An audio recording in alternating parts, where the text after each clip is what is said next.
Hai korang, so sekarang ni saya tengah pegang bag Kate Spade Cargo Shoulder Bag KN665 in black colour.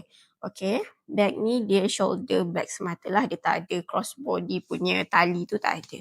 Okay, bag ni dia diperbuat daripada smooth leather. Okay, dia material dia smooth leather. Okay, bestnya bag ni dia ada poket-poket kecil kat depan tau. Korang nak letak benda-benda kecil kat depan, dekat dalam poket-poket ni korang boleh letak macam cincin ke nak letak sementara, korang boleh letak lah kat poket-poket ni. Okay, dia punya kat dalam pun luas. Okay, dia punya kat dalam pun luas and ada lagi satu zip compartment lah kat dalam.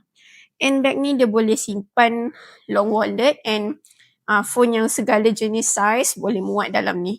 Okay, dia punya strap shoulder ni boleh adjust. Okay, dia boleh adjust lah. Macam ni. So tengok saya pakai dia dulu je. So comel. Okay. Alright, so siapa yang nak dapatkan bag ni, korang boleh dapatkan dekat Fetch Revo, boleh cari dekat website kita KN665. Semestinya item kita ready stock and original from USA outlet.